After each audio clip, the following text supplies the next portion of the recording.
नमस्कार दोस्तों, star YouTube channel में आपका स्वागत है।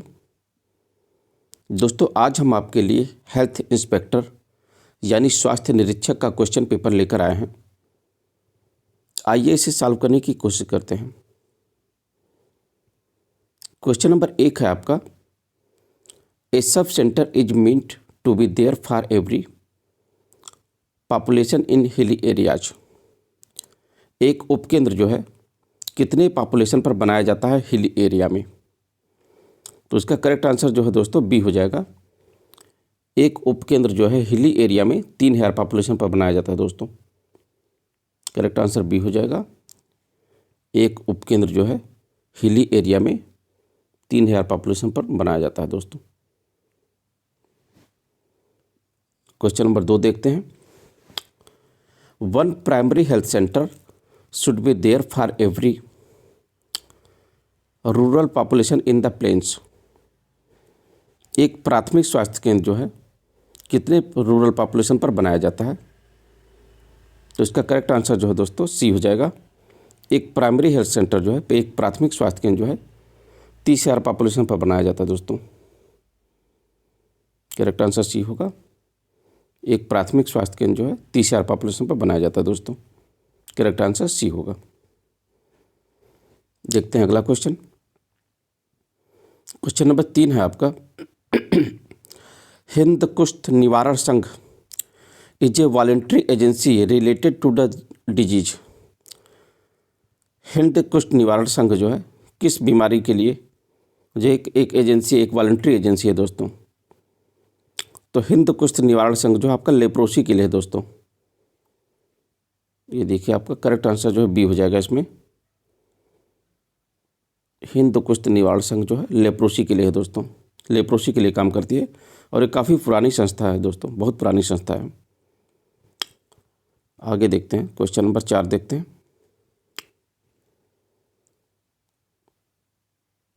क्वेश्चन नंबर 4 है आपका, the colour of the centre square in the vaccine while monitor in A well stored polio vaccine should be. ठीक, अच्छा, एक वैक्सीन वाइल मॉनिटर में सेंटर स्क्वायर किस कलर का होता है दोस्तों। वेल स्टोर्ड पोलियो वैक्सीन, एक वेल स्टोर्ड पोलियो वैक्सीन में जो सेंटर स्क्वायर जो बना होता है वो किस कलर का होता है। तो अगर आपने देखा होगा दोस्तों, तो आपका वैक्सीन वाइल मॉनिटर जो है ये उस पर जो है एक लाइट पर्पल कलर का सर्कल बना होता है दोस्तों, अगर आपने देखा होगा। और उसके बीच में जो है एक जो है उसके सेंटर में एक स्क्वायर बना होता है जो कि वाइट कलर का होता है दोस्तों। और ये जो है वाइट कलर जो है ये बताता है कि आपकी वैक्सीन सेफ़ है कि नहीं। हीट एक्सपोजर हो जाने पर जो है दोस्तों, ये सेंटर का जो स्क्वायर, जो सेंटर में जो स्क्वायर बना होता है आपका, वो डार्क कलर का हो जाता है दोस्तों। तो इसका ये मतलब है कि वैक्सीन आपकी ख़राब हो गई, आपको उसे इस्तेमाल नहीं करना है दोस्तों। इसका जो वाइट कलर जो होता है सेंटर में, उसका कलर चेंज नहीं होना चाहिए दोस्तों। वाइट कलर जो है अगर चेंज हो जाएगा तो वैक्सीन आपकी ख़राब हो गई है। हीट एक्सपोज हो जाने पर उसका कलर डार्क हो जाता है। तो इसका करेक्ट आंसर वाइट होगा दोस्तों। जो पर्पल कलर साइड में होता है, जो पर्पल जो सर्कल होता है वो पर्पल कलर का होता है। पूछ रहा है आपका कि colour of the centre square, तो सेंटर ऑफ स्क्वायर आपका वाइट होता है दोस्तों। कभी वैक्सीन वाइल मॉनिटर को देखिएगा तो आपको दिख जाएगा स्पष्ट, VVM जो है सेंटर स्क्वायर वाइट कलर का होता है। करेक्ट आंसर ए हो जाएगा दोस्तों। अगला क्वेश्चन देखते हैं। क्वेश्चन नंबर 5 है आपका, the world health day is celebrated on. दोस्तों, ये सवाल आपका जो है नर्सिंग में भी आया हुआ है और हमने इससे पहले एक वीडियो बनाया है अपना नर्सिंग का। एक वीडियो है हमारा नर्सिंग ऑफिसर का जो सॉल्व क्वेश्चन पेपर है, उसमें भी ये सवाल आया हुआ है। उसमें भी हमने इस क्वेश्चन को सॉल्व किया दोस्तों। तो इसका आंसर, करेक्ट आंसर जो हो जाएगा बी हो जाएगा। द वर्ल्ड हेल्थ डे जो है आपका 7 अप्रैल को मनाया जाता है। 7 अप्रैल को ही क्यों मनाया जाता है दोस्तों? क्योंकि विश्व स्वास्थ्य संगठन की स्थापना जो है 7 अप्रैल 1948 को हुई थी दोस्तों। ये भी सवाल आ सकता है एग्जाम में कि विश्व स्वास्थ्य संगठन की स्थापना कब हुई थी। 7 अप्रैल 1948 को विश्व स्वास्थ्य संगठन की स्थापना हुई थी दोस्तों। इसीलिए जो है वर्ल्ड हेल्थ डे जो है, विश्व स्वास्थ्य दिवस जो है 7 अप्रैल को मनाया जाता है दोस्तों। ठीक, देखते हैं अगला क्वेश्चन। क्वेश्चन नंबर 6 है आपका, GOBI campaign of the UNICEF includes all except, ये देखिए यहाँ पर क्वेश्चन नंबर 6 यहाँ पर लिखा है दोस्तों। गोबी अभियान जो है यूनिसेफ का जो है, इसमें क्या क्या जो है इंक्लूड है, यूनिसेफ के गोबी अभियान में क्या क्या इंक्लूड है एक्सेप्ट। तो इसमें जो है दोस्तों ग्रोथ मॉनिटरिंग जो है होता है, गोबी अभियान में ग्रोथ मॉनिटरिंग होता है। ऑप्शन बी ऑब्जर्वेशन, ऑब्जर्वेशन नहीं होता दोस्तों, ब्रेस्ट फीडिंग भी होता है और इम्यूनाइजेशन भी होता है, ऑब्जर्वेशन नहीं होता दोस्तों। ये ऑब्जर्वेशन की जगह पर ओरल रिहाइड्रेशन होता है दोस्तों, ओरल रिहाइड्रेशन होता है। ऑब्जर्वेशन की जगह पर ओरल रिहाइड्रेशन हो जाए तो करेक्ट आंसर इसमें बी हो जाएगा आपका। ये देखिए दोस्तों, करेक्ट आंसर आपका बी हो जाएगा। गोबी अभियान में आपका जो है ग्रोथ मॉनिटरिंग होता है, ब्रेस्ट फीडिंग होता है, इम्यूनाइजेशन भी होता है। ये ऑब्जर्वेशन की जगह पर जो ओरल रिहाइड्रेशन होता है, ऑब्जर्वेशन नहीं होता। करेक्ट आंसर बी हो जाएगा। एक्सेप्ट पूछ रहा है ना कि गोबी अभियान में कौन सा नहीं होता है, तो होते ये तीनों है, growth monitoring, breastfeeding, immunisation तीनों होता है और ओरल रिहाइड्रेशन होता है, ना कि ऑब्जर्वेशन। ठीक, और यूनिसेफ जो है दोस्तों, यूनिसेफ जो है आपका कई बार एग्जाम में आया हुआ है कि यूनिसेफ का फुल फॉर्म क्या है दोस्तों। तो यूनिसेफ का फुल फॉर्म है आपका यूनाइटेड नेशंस चिल्ड्रंस फंड, ये होता है यूनाइटेड नेशंस चिल्ड्रंस फंड। इसी को जो है दोस्तों पहले जो है United Nations International Children's Emergency Fund कहा जाता था दोस्तों। पहले इसको United Nations International Children's Emergency Fund कहा जाता था। अब इसको जो है दोस्तों यूनाइटेड नेशंस चिल्ड्रंस फंड बोला जाता है। यूनिसेफ का फुल फॉर्म ये है। और यूनिसेफ का मुख्यालय जो है, ये भी एक एग्जाम में आया हुआ क्वेश्चन है कि यूनिसेफ का मुख्यालय कहाँ है, तो न्यूयॉर्क में है दोस्तों। यूनिसेफ का मुख्यालय न्यूयॉर्क में है। ये नर्सिंग ऑफिसर जो है लोक सेवा आयोग में आया हुआ क्वेश्चन है, उत्तर प्रदेश लोक सेवा आयोग नर्सिंग ऑफिसर में, कि यूनिसेफ का मुख्यालय कहाँ है, तो उसका मुख्यालय जो है न्यूयॉर्क में है दोस्तों। देखते हैं अगला क्वेश्चन। क्वेश्चन नंबर 7 जो है देखते हैं। क्वेश्चन नंबर 7 है आपका, ये देखिए यहाँ पर, the international agency providing support for the national blindness control programme is. International agency जो कि सपोर्ट करती है नेशनल ब्लाइंडनेस कंट्रोल प्रोग्राम को, तो नेशनल ब्लाइंडनेस कंट्रोल प्रोग्राम को आपको जो कंट्रोल करती है, में सपोर्ट जो करती है DANIDA, ये करती है दोस्तों। ये जो शॉर्ट फॉर्म है, इसका फुल फॉर्म होगा डेनिश इंटरनेशनल डेवलपमेंट एजेंसी। डेनिडा जो है, इसको करेक्ट आंसर ये हो जाएगा, डेनिश इंटरनेशनल डेवलपमेंट एजेंसी। ठीक है, डेनिडा जो है ये आपका नेशनल ब्लाइंडनेस कंट्रोल प्रोग्राम में मदद करती है दोस्तों। करेक्ट आंसर ये हो जाएगा। ठीक, देखते हैं अगला क्वेश्चन।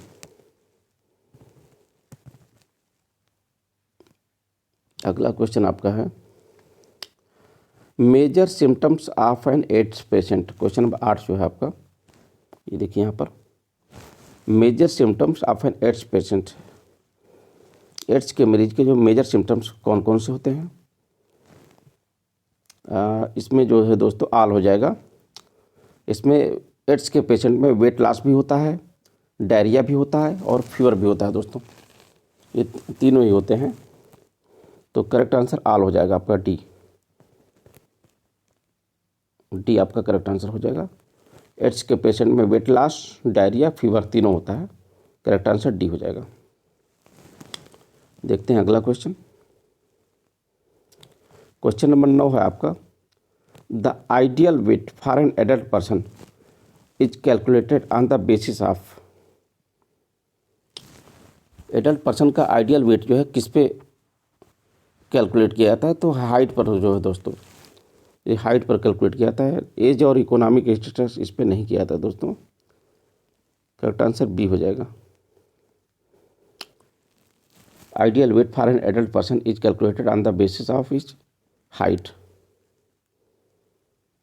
ना कि ये एज नहीं होगा दोस्तों, और इकोनॉमिक स्टेटस भी नहीं होगा, आपका हाइट ही रहेगा। करेक्ट आंसर बी हो जाएगा। देखते हैं अगला क्वेश्चन। क्वेश्चन नंबर 10 है आपका, risk factors for developing coronary heart disease include. तो ये तो दोस्तों आपको पता ही है कि कोरोनरी हार्ट डिजीज के लिए रिस्क फैक्टर कौन कौन से होते हैं। स्मोकिंग होता है, हाइपरटेंशन भी होता है, सीरम कोलेस्ट्रॉल भी होता है। स्मोकिंग से भी हो सकता है और हाइपरटेंशन से भी हो सकता है, और सीरम कोलेस्ट्रॉल बढ़ जाने से भी होता है दोस्तों। इन तीनों से ही हो जाता है, तो करेक्ट आंसर आपका डी हो जाएगा।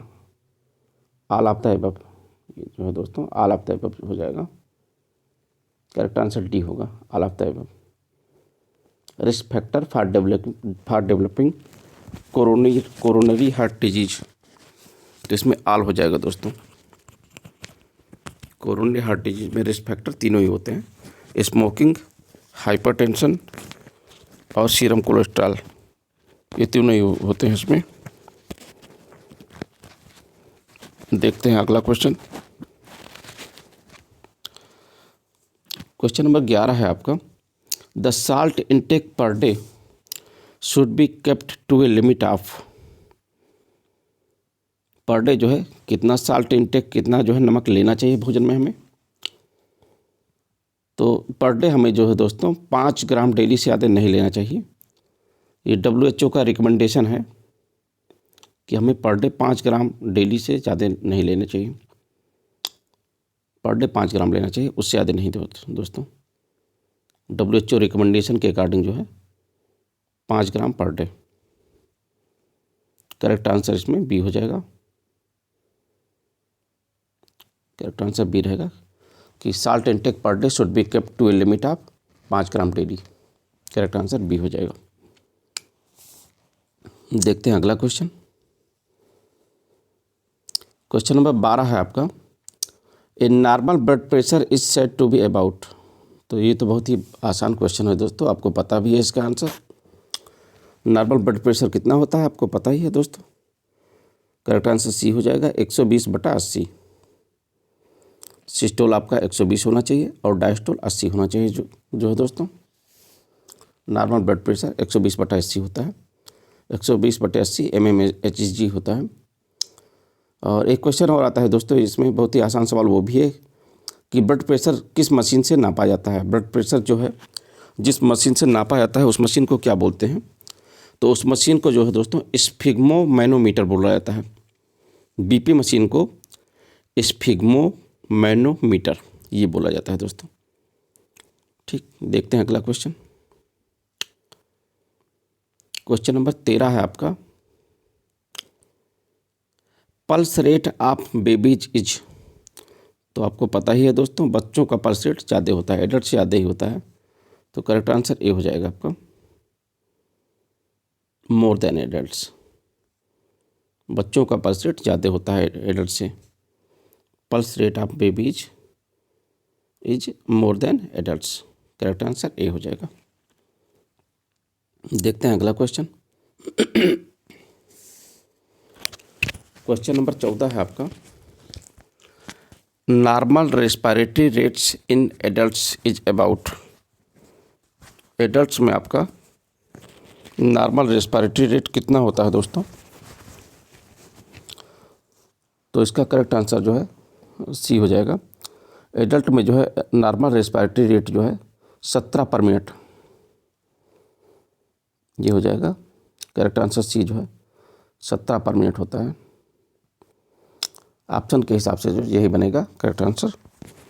Normal respiratory rate in adults 17 पर मिनट, 17 पर मिनट। देखते हैं अगला क्वेश्चन। क्वेश्चन नंबर 15 है आपका, streptococcal throat infection can later lead to. Streptococcal throat infection जो है आगे क्या हो सकता है, आगे कौन सी समस्या जो है क्रिएट कर सकता है दोस्तों। तो ये जो है दोस्तों स्ट्रेप्टोकोकल थ्रोट इन्फेक्शन जो है आगे चलकर रूमेटिक हार्ट डिजीज ये कर सकता है दोस्तों। ये जो है करेक्ट आंसर सी हो जाएगा इसमें। स्ट्रेप्टोकोकल थ्रोट इन्फेक्शन जो है आगे चलकर रूमेटिक हार्ट डिजीज कर सकता है। और स्ट्रेप्टोकोकाई जो है ग्राम पॉजिटिव बैक्टीरिया होते हैं दोस्तों, ये भी एग्जाम में आता है क्वेश्चन कि स्ट्रेप्टोकोकाई जो है कौन से बैक्टीरिया होते हैं, ग्राम पॉजिटिव बैक्टीरिया होते हैं।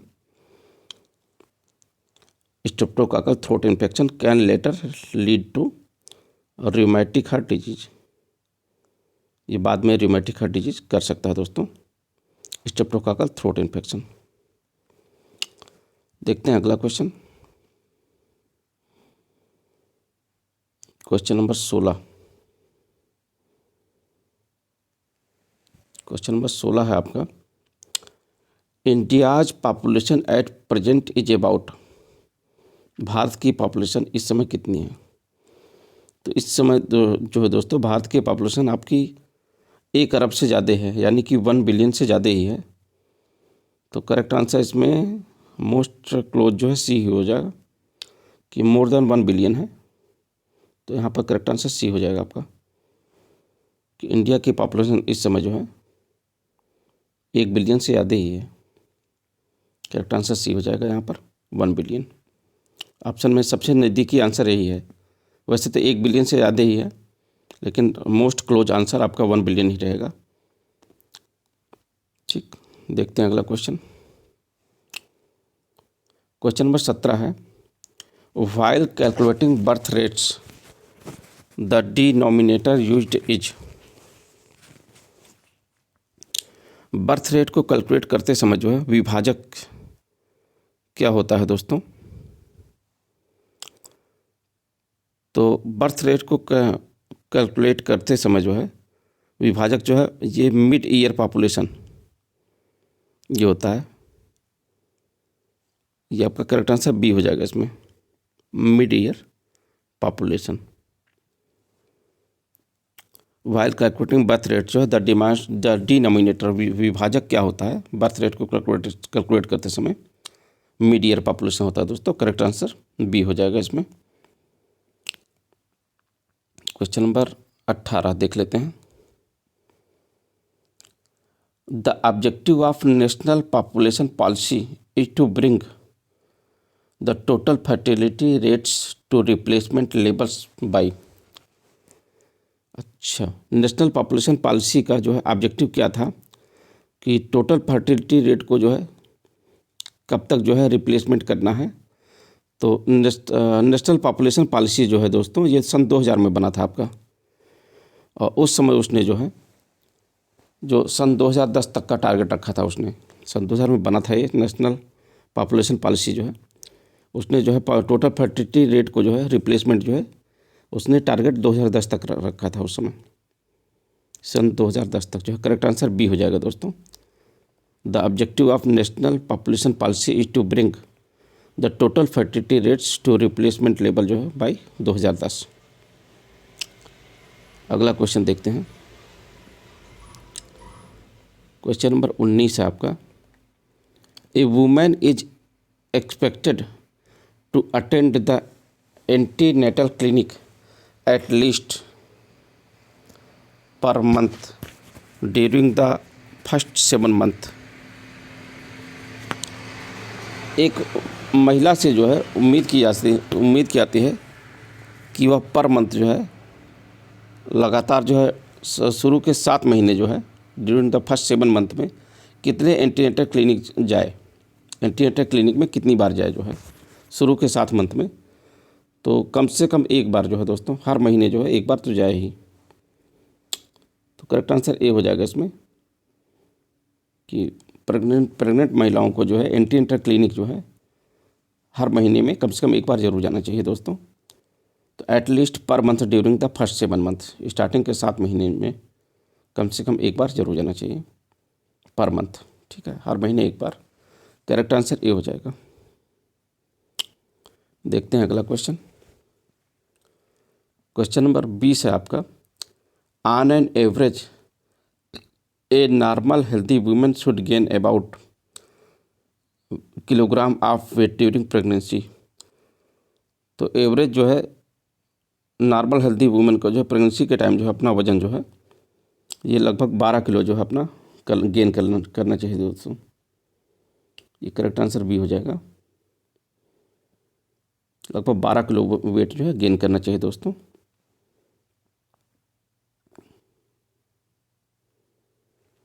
करेक्ट आंसर बी हो जाएगा। ठीक, लगभग 12 किलो वेट गेन करना चाहिए प्रेगनेंसी के टाइम जो है दोस्तों नॉर्मल हेल्थी वुमेन को। क्वेश्चन नंबर ठीक देखते हैं, क्वेश्चन नंबर 21 देखते हैं। क्वेश्चन नंबर 21 है आपका, an unimmunised mother should be given doses of tetanus toxoid during pregnancy. जो है एक अनइम्यूनाइज्ड मदर को जो है टिटनेस टॉक्साइड की कितनी डोज लेनी चाहिए? 2 डोज लेनी चाहिए दोस्तों। करेक्ट आंसर बी हो जाएगा आपका। An unimmunised mother should be given 2 doses of tetanus toxoid during pregnancy जो है दोस्तों। ठीक, करेक्ट आंसर बी हो जाएगा यहाँ पर।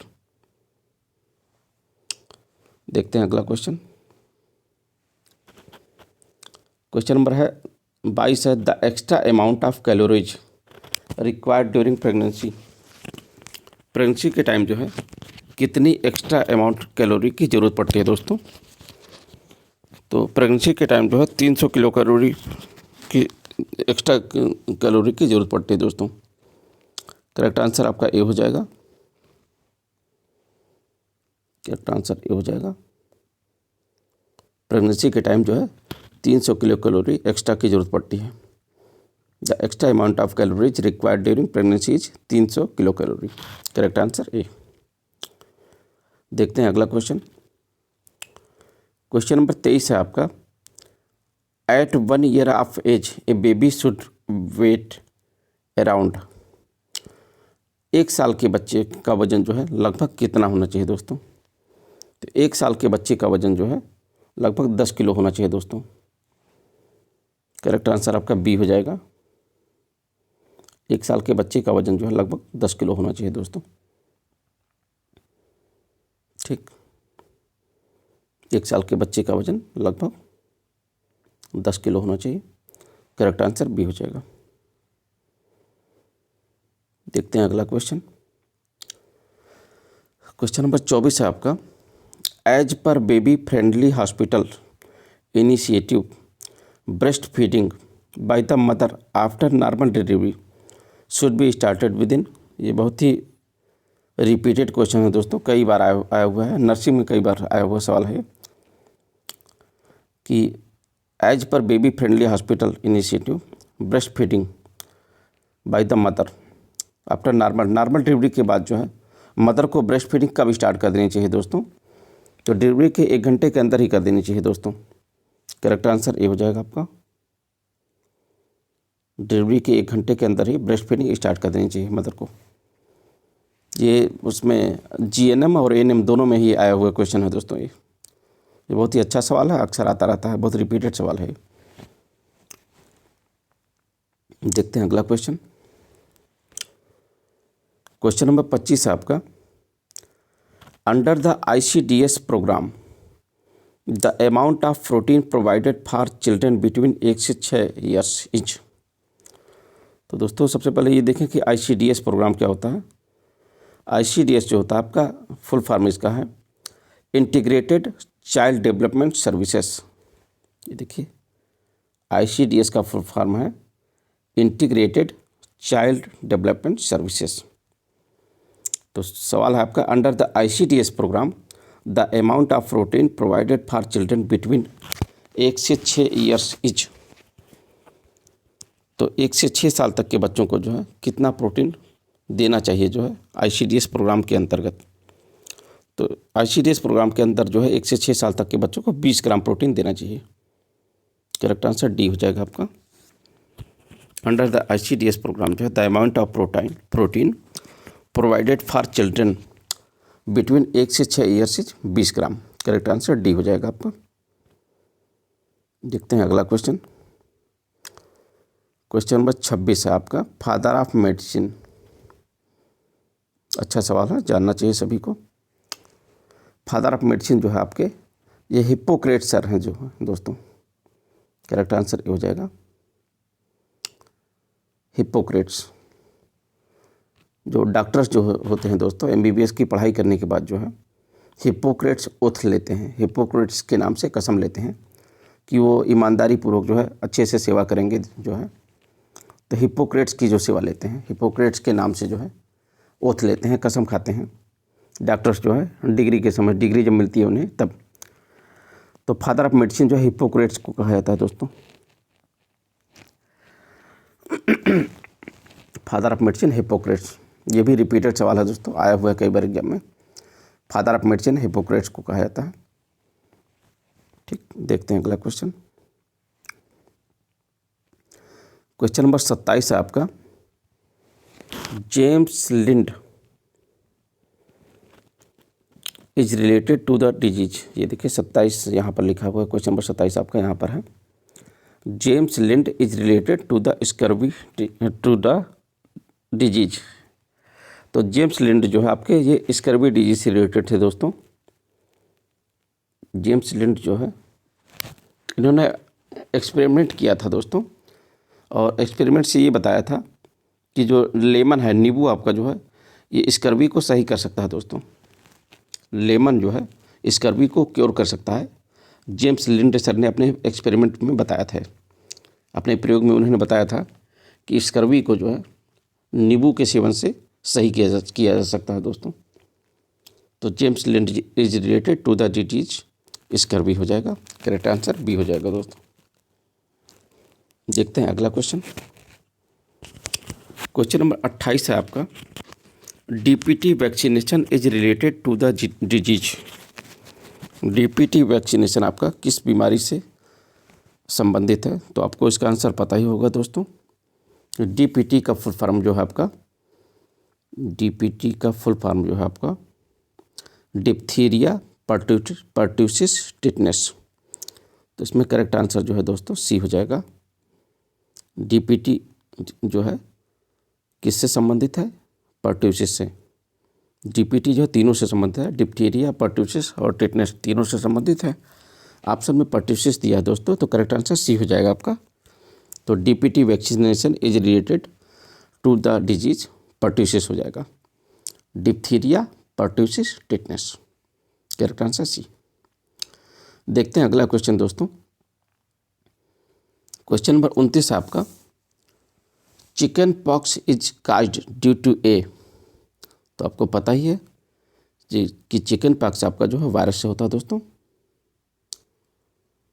अब आगे हो सकता है दोस्तों, एक और सवाल आया था, लैब टेक्नीशियन में आया था ये सवाल कि चिकन पॉक्स जो है किस वायरस से होता है दोस्तों। उसमें ये आया था, एक लैब टेक्नीशियन के पेपर में आया हुआ था कि चिकन पॉक्स जो है किस वायरस से होता है। तो चिकन पॉक्स जो है आपका वेरिसेला जोस्टर वायरस से होता है दोस्तों। चिकन पॉक्स जिस वायरस से होता है उस वायरस का नाम है varicella zoster. Chicken pox is caused due to varicella zoster virus जो है दोस्तों। इस क्वेश्चन में क्वेश्चन नंबर 29 का करेक्ट आंसर ए हो जाएगा, वायरस। ठीक, चिकन पॉक्स जो है वेरिसेला जोस्टर वायरस से होता है, तो करेक्ट आंसर ए हो जाएगा दोस्तों। आगे देखते हैं। क्वेश्चन नंबर 30 है आपका, measles vaccine is given under the national immunisation programme. National immunisation programme के तहत जो है मीजल्स वैक्सीन को कब दिया जाता है? मीजल्स जिसे हिंदी में खसरा बोलते हैं, इसे कब दिया जाता है दोस्तों? तो इसे 9 मंथ पर दिया जाता है मीजल्स वैक्सीन को। करेक्ट आंसर सी हो जाएगा दोस्तों। मीजल्स वैक्सीन को जो है नेशनल इम्यूनाइजेशन प्रोग्राम के तहत जो है 9 मंथ पर दिया जाता है। करेक्ट आंसर सी हो जाएगा। देखते हैं अगला question.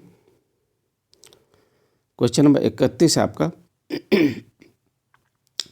The classical triad of rubella include. जो रूबेला के क्लासिकल ट्रायड में कौन कौन सा इंक्लूड है? तो इसमें जो है दोस्तों कैटरेक्ट होता है, कार्डियक मालफॉर्मेशन ये भी होता है, और डेफनेस ये भी होता है दोस्तों, तीनों ही होते हैं। तो करेक्ट आंसर आपका डी हो जाएगा, all of the above. Classical triad of rubella include जो है कैटरेक्ट, कार्डियक मालफॉर्मेशन और डेफनेस। करेक्ट आंसर डी हो जाएगा, ऑल ऑफ द अबव। तीनों ही होते हैं दोस्तों, ऑल ऑफ द अबव हो जाएगा। Classical triad of rubella include तीनों, ऑल। देखते हैं अगला क्वेश्चन। क्वेश्चन नंबर 32 यहाँ पर लिखा है। क्वेश्चन नंबर 32 आपका, BCG vaccination is given to protect against. आपको पता ही होगा ये कि BCG का वैक्सीन जो है किस बीमारी से बचाव के लिए दिया जाता है। तो BCG वैक्सीनेशन आपका जो ट्यूबरकुलोसिस के लिए दिया जाता है दोस्तों। करेक्ट आंसर ए हो जाएगा, ट्यूबरकुलोसिस। BCG का यहाँ पर जो है दोस्तों आता है एग्जाम में कई बार कि BCG का फुल फॉर्म क्या है। तो BCG का फुल फॉर्म है आपका bacillus Calmette Guerin. Bacillus Calmette Guerin. इसमें से जो है दोस्तों कालमेट और ग्विरिन नाम के साइंटिस्ट थे, दो अलग अलग साइंटिस्ट थे। एक साइंटिस्ट थे कालमेट और एक साइंटिस्ट थे ग्विरिन। इन दोनों ने मिलकर जो है जिस वैक्सीन को बनाया उसे BCG बोला गया। कालमेट और ग्विरिन साहब ने मिलकर जो है BCG वैक्सीन को बनाया था, इसीलिए उन्हीं के नाम पर जो है बैसिलस कालमेट ग्विरिन पड़ गया इस वैक्सीन का नाम। ठीक दोस्तों, गुड। आगे देखते हैं क्वेश्चन नंबर 33। क्वेश्चन नंबर 33 है आपका, ओरल पोलियो वैक्सीन। ये बहुत ही रिपीटेड सवाल है दोस्तों, अक्सर आता रहता है एग्जाम में। तो ओरल पोलियो वैक्सीन आपका लाइव वैक्सीन होता है दोस्तों। करेक्ट आंसर ए हो जाएगा, ओरल पोलियो वैक्सीन आपका लाइव वैक्सीन होता है। बहुत ही रिपीटेड सवाल है, अक्सर आता रहता है एग्जाम में दोस्तों। ओरल पोलियो वैक्सीन क्या होता है? लाइव वैक्सीन होता है। करेक्ट आंसर ए हो जाएगा। क्वेश्चन नंबर 34 जो है देख लेते हैं।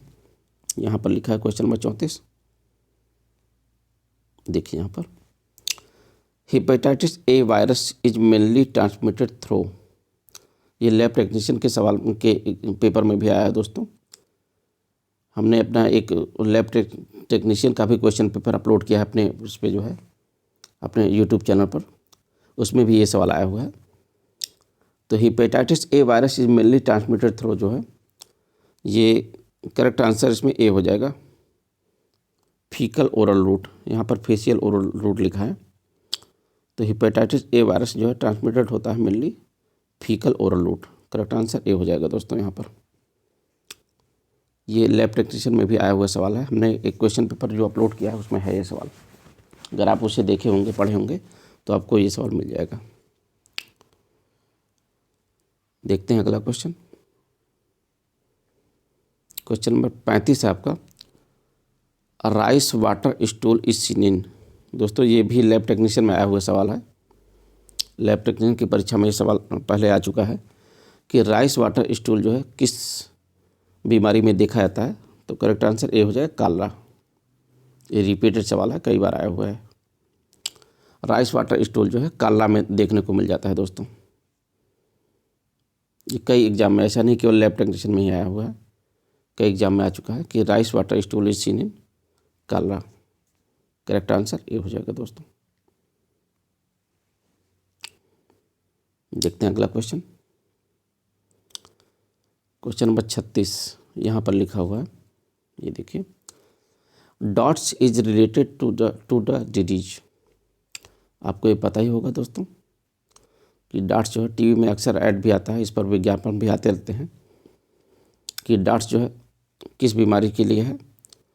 तो डॉट्स होता है आपका ट्यूबरकुलोसिस के लिए। अक्सर टीवी में ऐड आता रहता है इस पर। करेक्ट आंसर बी हो जाएगा दोस्तों। दोस्तों यहाँ पर पूछा जाता है एग्जाम में कि डॉट्स का फुल फॉर्म क्या है। ठीक, तो डॉट्स का फुल फॉर्म जो है आपका directly observe treatment short course. Dots का फुल फॉर्म जो है directly observed treatment short course, dots ये होता है दोस्त। ठीक, अक्सर टीवी में आता है ना ऐड होता है कि डॉट्स है टीबी का पक्का इलाज, तो इस क्वेश्चन का आंसर जो है उस ऐड में मिल जाएगा आपको। DOTS is related to the disease tuberculosis. देखते हैं अगला question, question number 37। Question number 37 है आपका, ancylostomiasis is the other name for. तो इसमें जो है करेक्ट आंसर ए हो जाएगा दोस्तों। एनकाइलोस्टोमा को ही हुकवर्म कहा जाता है, करेक्ट आंसर ए हो जाएगा। Ancylostomiasis is the other name for hookworm, correct answer A हो जाएगा hookworm. Ancylostomiasis is the other name for hookworm जो है दोस्तों, करेक्ट आंसर ए। देखते हैं अगला question, the worm infestation eliminated from India. कौन सा वर्म इन्फेस्टेशन जो है भारत से एलिमिनेट हो चुका है दोस्तों? तो करेक्ट आंसर इसमें जो है डी हो जाएगा, गुइनिया वर्म। इसको WHO ने जो दोस्तों सन 2000 में ही गुइनिया, भारत को जो है गुइनिया वर्म डिजीज फ्री घोषित कर दिया था जो दोस्तों। सन 2000 में ही भारत जो है गुइनिया वर्म डिजीज फ्री घोषित हो चुका है, WHO ने किया था। तो करेक्ट आंसर डी हो जाएगा इसमें, the worm infestation eliminated from India is guinea worm. देखते हैं अगला क्वेश्चन, क्वेश्चन नंबर 39 है आपका, dengue fever is transmitted by. Dengue fever जो है आपका किससे ट्रांसमिट होता है, किससे फैलता है? तो आपको पता ही है दोस्तों कि डेंगू आपका एडीज मॉस्किटो से फैलता है। Dengue fever is transmitted by Aedes. ठीक, करेक्ट आंसर ये हो जाएगा। ऑप्शन बी में दिया है दोस्तों इसमें कि क्यूलेक्स दिया है, तो क्यूलेक्स से आपका जो है जापानी इंसेफ्लाइटिस फैलता है दोस्तों। क्यूलेक्स से आपका, ये देखिए यहाँ पर, क्यूलेक्स से आपका जापानी इंसेफ्लाइटिस फैलता है। एनाफिलीज से आपका जो है मलेरिया फैलता है, पता ही आपको। और मैंसोनिया भी एक मच्छर होते हैं दोस्तों। मैंसोनिया से आपका ब्रूजियन फाइलेरियसिस होता है, ब्रूजियन फाइलेरियसिस। मैंसोनिया मच्छर से जो है ब्रूजियन फाइलेरियसिस होता है दोस्तों। ठीक, तो इस क्वेश्चन का आंसर जो है करेक्ट आंसर ए हो जाएगा, dengue fever is transmitted by Aedes, correct answer A हो जाएगा। देखते हैं अगला question, malaria is caused by. बहुत ही आसान सवाल है दोस्तों, पढ़ा ही होगा, पता ही होगा आपको कि मलेरिया आपका जो प्रोटोजोआ से होता है, प्लाज्मोडियम, जीनस प्लाज्मोडियम से होता है दोस्तों। मलेरिया आपका जो है प्लाज्मोडियम से होता है। प्लाज्मोडियम आपका जो है प्रोटोजोआ होता है दोस्तों। प्लाज्मोडियम की 4 स्पीशीज होते हैं दोस्तों, Plasmodium vivax, Plasmodium falciparum, Plasmodium oval और प्लाज्मोडियम मलेरियाई। जिसमें से अपने भारत में जो है दोस्तों प्लाज्मोडियम वाइवेक्स और प्लाज्मोडियम फैल्सीपैरम ही पाए जाते हैं। प्लाज्मोडियम ओवेल और प्लाज्मोडियम मलेरियाई जो है भारत में बहुत रेयर होते हैं दोस्तों। मोस्टली प्लाज्मोडियम वाइवेक्स और प्लाज्मोडियम फैल्सीपैरम ही इंडिया में पाया जाता है। ठीक, करेक्ट आंसर बी यहाँ पर हो जाएगा, malaria is caused bye protozoa. देखते हैं अगला question, the disease not present in India is. ये एएनएम में भी आया हुआ सवाल है दोस्तों, एएनएम की परीक्षा में भी आया हुआ था कि भारत में कौन सी बीमारी नहीं है इसमें से। तो करेक्ट आंसर इसमें बी हो जाएगा दोस्तों, येलो फीवर। भारत में जो है येलो फीवर नहीं पाया जाता। The disease not present in India is yellow fever, correct answer B हो जाएगा। येलो फीवर जो है भारत में नहीं पाया जाता दोस्तों। The disease not present in India, yellow fever. ठीक, देखते हैं अगला क्वेश्चन, क्वेश्चन नंबर 42 है आपका, लेप्टोस्पाइरोसिस इज ट्रांसमिटेड थ्रू। तो लेप्टोस्पाइरोसिस जो आपका ये रैट यूरिन से फैलता है दोस्तों। ये करेक्ट आंसर ये हो जाएगा, leptospirosis is transmitted through rat urine. Urine के रैट से जो है इसका इन्फेक्शन होता है दोस्तों। ठीक, क्वेश्चन नंबर, देखते हैं अगला question, question number 43। Question number 43 आपका, beef tapeworm is. Question number 43 आपका, beef tapeworm is. Beef tapeworm आपका जो टीनिया सैजिनाटा यही होता है। करेक्ट आंसर ए हो जाएगा। बीफ टेपवर्म आपका टीनिया सैजिनाटा, इसी को बीफ टेपवर्म भी कहा जाता है दोस्तों। करेक्ट आंसर ए हो जाएगा। देखते हैं अगला क्वेश्चन। क्वेश्चन नंबर 44 आपका, trachoma is disease related to. Trachoma ये आपका उसमें ऑप्टोमेट्रिस्ट में बहुत ही कॉमन सवाल है, ऑप्टोमेट्रिस्ट में कई बार आता है, नेत्र सहायक या फिर नेत्र परीक्षा अधिकारी की परीक्षा में बहुत ही रिपीटेड सवाल है ये कि trachoma is a disease related to eyes.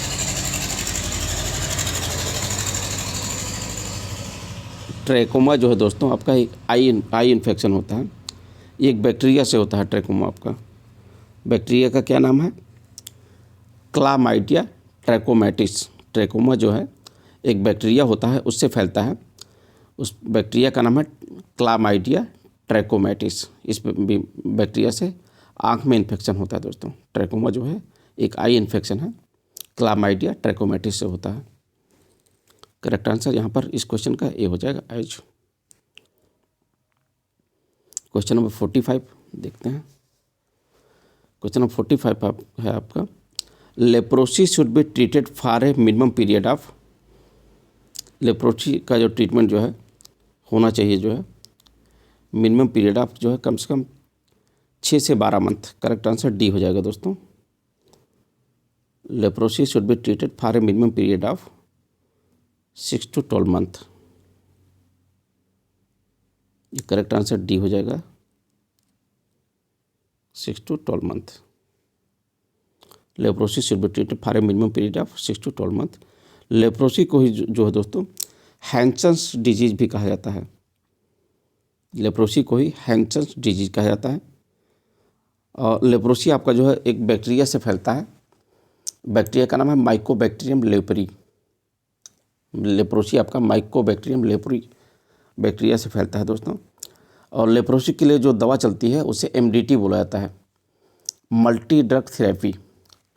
MDT का फुल फॉर्म भी कई एग्जाम में आया हुआ सवाल है कि MDT का फुल फॉर्म क्या है? Multi drug therapy.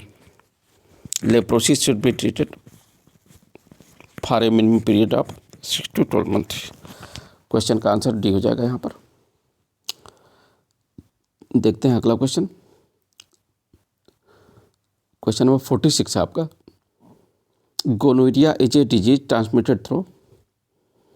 तो आपको पता ही होगा कि सिफिलिस, गोनोरिया ये सब जो आपका सेक्सुअली ट्रांसमिटेड डिजीज होते हैं दोस्तों। STD बोला था शॉर्टकट में इन्हें। Gonorrhoea is a disease transmitted through sexually जो है दोस्तों, गोनोरिया आपका सेक्सुअली ट्रांसमिटेड डिजीज होता है। STD शॉर्टकट में STD बोलते हैं इसे। करेक्ट आंसर डी हो जाएगा आपका।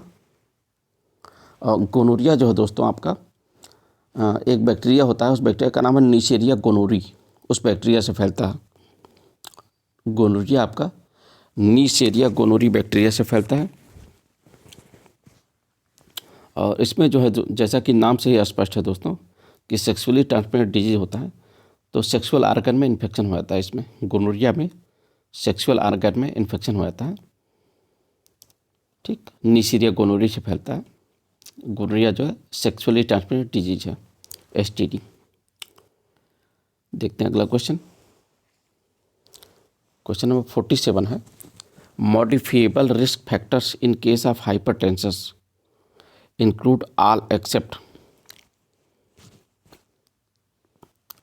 जो हाइपरटेंशन में रिस्क फैक्टर जो है कौन सा मॉडिफाई किया जा सकता है? किस रिस्क फैक्टर को हम परिवर्तन कर सकते हैं, बदल सकते हैं, चेंज कर सकते हैं? तो इसमें जो है दोस्तों करेक्ट आंसर ए होगा, एक्सेप्ट पूछ रहा है दोस्तों। Modifiable risk factors in case of hypertension. Hypertension के केस में कौन से रिस्क फैक्टर को जो है मॉडिफाई किया जा सकता है? एक्सेप्ट किसको नहीं किया जा सकता दोस्तों? एज को हम बदल नहीं सकते, अपने घटा बढ़ा नहीं सकते दोस्तों। बाकी तीनों को हम मॉडिफाई कर सकते हैं दोस्तों। ओबेसिटी को हम कर सकते हैं, खान पान को अगर हम ढंग से करेंगे तो मोटापा कम किया जा सकता है। साल्ट इंटेक जो है खाने में नमक को कम लेकर जो है कम किया जा सकता है दोस्तों। और एल्कोहल इंटेक भी कम किया जा सकता है दोस्तों। अगर एल्कोहल ज़्यादा लेते हैं तो एल्कोहल को कम लिया जा सकता है। ये तीनों जो है किया जा सकता है। मॉडिफाई रिस्क फैक्टर है, लेकिन एज जो है आपका नहीं है दोस्तों। करेक्ट आंसर ए हो जाएगा। एज जो है नहीं होता, एज को हम मॉडिफाई नहीं कर सकते दोस्तों ना। देखते हैं अगला क्वेश्चन। क्वेश्चन नंबर 48 है आपका। Rheumatic heart disease is related to the condition. तो रूमेटिक हार्ट डिजीज आपका जो थ्रोट इन्फेक्शन जो है आगे चलकर जो है रूमेटिक हार्ट डिजीज हो सकता है दोस्तों। करेक्ट आंसर ए हो जाएगा। Rheumatic heart disease is related to the condition throat infection. Throat infection जो आगे चलकर जो है रूमेटिक हार्ट डिजीज हो सकता है दोस्तों। करेक्ट आंसर ए हो जाएगा यहाँ पर। क्वेश्चन नंबर 49 है। Goitre is related to the gland. आपको पता ही है कि घेंगा जो आपका थायराइड ग्लैंड से रिलेटेड होता है दोस्तों। गाइटर जो आपका is related to the gland thyroid. इसमें जो है थायराइड ग्लैंड में स्वेलिंग हो जाती है दोस्तों। थायराइड ग्लैंड में स्वेलिंग होने से थायराइड ग्लैंड आपका बड़ा हो जाता है। घेंगा में थायराइड ग्लैंड में स्वेलिंग हो जाती है और थायराइड ग्लैंड बड़ा हो जाता है। ठीक, goitre is related to the gland thyroid. Correct answer B हो जाएगा। क्वेश्चन नंबर 50 देखते हैं। Diabetes is cause due to deficiency. आपको पता ही है दोस्तों कि डायबिटीज आपका जो इंसुलिन की कमी से होता है। करेक्ट आंसर ए हो जाएगा। Diabetes is cause due to a deficiency of insulin जो है दोस्तों। करेक्ट आंसर ए हो जाएगा आपका। देखते हैं अगला क्वेश्चन। क्वेश्चन नंबर 51 है आपका। Most common cause of blindness in India. Bharat में ब्लाइंडनेस का जो मोस्ट कॉमन काज है ये कैटरेक्ट होता है दोस्तों। इसी को मोतियाबिंद, हिंदी में आप मोतियाबिंद के नाम से जानते हैं। कैटरेक्ट को ही मोतियाबिंद बोला जाता है। मोतियाबिंद में जो है दोस्तों, ये पर्सन को जो है, पेशेंट को जो है ये धुंधला दिखाई देने लगता है। जो है धब्बे जैसे जो है आपको उसको हर चीज़ जो है सामने वाली चीज़ जो है धुंधलापन लगेगा, धुंधला दिखाई देने लगता है। और ये ज़्यादातर ओल्ड एज में होता है दोस्तों। कैटरेक्ट जो है ज़्यादातर ओल्ड एज में होता है। और इंडिया में ब्लाइंडनेस का मोस्ट कॉमन जो है काज जो है कैटरेक्ट ही है आपका, मोतियाबिंद जिसे आप बोलते हैं। देखते हैं अगला क्वेश्चन। क्वेश्चन नंबर 52 है आपका। 52 जो है यहाँ पर लिखा है। Barrier method of contraception is. Contraception का बैरियर मेथड क्या है आपको पता ही है जो है दोस्तों। कोई गर्भ निरोधक, ठीक है, गर्भ निरोधक का बैरियर मेथड जो है, तो करेक्ट आंसर ए हो जाए। कंडोम जो है आपका barrier method of contraception is condom. Condom होता है दोस्तों। करेक्ट आंसर ए हो जाएगा, पता ही है आपको। देखते हैं क्वेश्चन नंबर 53। क्वेश्चन नंबर 53 है आपका। 1 gram of protein will give kilo calorie पर ग्राम। तो 1 ग्राम ऑफ प्रोटीन जो है ये 4 किलो कैलोरी पर ग्राम देता है दोस्तों। करेक्ट आंसर ए हो जाएगा। 1 gram of protein will give 4 kilo calorie पर ग्राम जो है दोस्तों। करेक्ट आंसर ए हो जाएगा यहाँ पर। देखते हैं अगला क्वेश्चन। क्वेश्चन नंबर 54 है आपका। द रेफरेंस प्रोटीन इज, तो एग। करेक्ट आंसर ए हो जाएगा। एग जो है रेफरेंस प्रोटीन होता है दोस्तों। एग में प्रोटीन की हाई क्वालिटी होती है दोस्तों, बहुत ज़्यादा मात्रा में एग में पाया जाता है। वैसे तो प्रोटीन आपका मिल्क में भी होता है, मीट में भी होता है, फिश में भी होता है, बट एग में काफ़ी मात्रा में होती है दोस्तों। इसे रेफरेंस प्रोटीन कहा जाता है। देखते हैं अगला क्वेश्चन। क्वेश्चन 55 है आपका। Limiting amino acid in plus is. एक मिनट दोस्तों, यहाँ पर जो है limiting amino acid in pulse होना चाहिए। अच्छा, प्लस जो है गलती से यहाँ पर देखिए, ये गलती से प्लस लिख दिया है, ये प्लस नहीं पल्स होना चाहिए। Limiting amino acid in pulse जो है पल्स होना चाहिए, ये गलती से प्लस लिख दिया है इसने। तो इसमें लिमिटिंग एमिनो एसिड जो है पल्स यानी दालों में जो है लिमिटिंग एमिनो एसिड जो है आपका मेथियोनिन होता है दोस्तों। करेक्ट आंसर सी होगा यहाँ पर। Limiting amino acid in pulse is methionine. Correct answer D हो जाएगा, सॉरी सी हो जाएगा, methionine. Limiting amino acid in pulse is methionine. यहाँ पर पल्स होना चाहिए, गलती से प्लस लिख दिया है दोस्तों। ठीक, देखते हैं अगला क्वेश्चन। क्वेश्चन नंबर 56 है आपका। The amount of protein required by an Indian adult is gram protein पर किलोग्राम बॉडी वेट। कितनी प्रोटीन की मात्रा की जरूरत पड़ती है इंडियन एडल्ट को? ठीक है, तो इंडियन एडल्ट को जो है 1 ग्राम प्रोटीन पर किलोग्राम बॉडी वेट, ये जो है करेक्ट आंसर बी हो जाएगा दोस्तों। करेक्ट आंसर बी हो जाएगा इसमें। 1 ग्राम प्रोटीन पर किलोग्राम बॉडी वेट ये जरूरत पड़ती है। ठीक है, इंडियन एडल्ट को 1 ग्राम प्रोटीन पर किलोग्राम बॉडी वेट ये जरूरत पड़ती है दोस्तों। देखते हैं अगला क्वेश्चन। क्वेश्चन नंबर 57 है आपका। Saturated fatty acids are all except.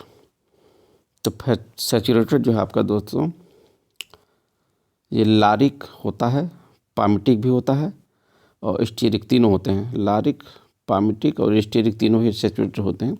ये ओलेइक नहीं होता दोस्तों, ये नहीं होता। करेक्ट आंसर आपका डी हो जाएगा। ये ओलेइक एसिड जो है सैचुरेटेड नहीं होता। ये बाकी तीनों जो है लारिक, पामिटिक और स्टीरिक ये सैचुरेटेड फैटी एसिड होते हैं। देखते हैं अगला क्वेश्चन। क्वेश्चन नंबर 58 है आपका। यहाँ पर लिखा deficiency of vitamin D causes. आपको पता ही है, बहुत ही आसान सवाल है दोस्तों। ये तो बहुत सी एग्जाम में आ चुका है, बहुत ही आसान सवाल भी है। तो विटामिन डी की कमी से कौन सी बीमारी होती है? तो रिकेट्स होता है दोस्तों। विटामिन डी की कमी से आपका रिकेट्स होता है। 58 का ये। ठीक है, ऑप्शन बी में दिया स्कर्वी जो है आपका विटामिन सी की कमी से होता है। नाइट ब्लाइंडनेस आपका विटामिन ए की कमी से होता है। ये देखिए, स्कर्वी विटामिन सी की कमी से, नाइट ब्लाइंडनेस आपका विटामिन ए की कमी से। तो करेक्ट आंसर यहाँ पर ए हो जाएगा, deficiency of vitamin D causes rickets. देखते हैं अगला क्वेश्चन। क्वेश्चन नंबर 59 है आपका। Pellagra is a deficiency disease cause due to the deficiency of. Pellagra जो है किसकी कमी से होता है? तो आपका पेलाग्रा जो है नियासिन की कमी से होता है दोस्तों। करेक्ट आंसर सी हो जाएगा। पेलाग्रा जो है नियासिन की कमी से होता है। नियासिन जो है आपका विटामिन B3, इसी को नियासिन बोला जाता है दोस्तों। ऑप्शन में दिया है राइबोफ्लोविन जो आपका ये विटामिन B2 होता है। राइबोफ्लोविन विटामिन B2, राइबोफ्लोविन जो है विटामिन B2 होता है। इसकी कमी से स्किन डिसऑर्डर होता है दोस्तों। राइबोफ्लोविन की कमी से स्किन डिसऑर्डर होता है। और थियामिन जो है आपका विटामिन B1 होता है, इसकी कमी से आपका बेरी होता है। और फोलेट जो है इसकी कमी से आपको जो है फोलेट की कमी से एनीमिया होता है दोस्तों। तो पेलाग्रा जो है ये डेफिशिएंसी डिजीज का due to deficiency of niacin. Pellagra जो है नियासिन की यानी विटामिन B3 की कमी से होता है दोस्तों। देखते हैं अगला क्वेश्चन। क्वेश्चन नंबर 60 है आपका। Rich source of vitamin A. Vitamin A का रिच सोर्स कौन कौन सा है? तो सभी हो जाएंगे दोस्तों। आपका पका पपीता, जो है पका पपीता भी होता है, राइप मैंगो भी होता है और हरी पत्तेदार सब्जियां, तीनों ही होते हैं। विटामिन ए के सोर्स जो आपका तीनों ही होते हैं। तो करेक्ट आंसर यहाँ पर आल हो जाएगा दोस्तों। All of the rich source of vitamin A green ripe papaya, ripe mango, green leafy vegetables, all. Correct answer all हो जाएगा यहाँ पर, डी। देखते हैं अगला क्वेश्चन। क्वेश्चन नंबर 61 है आपका।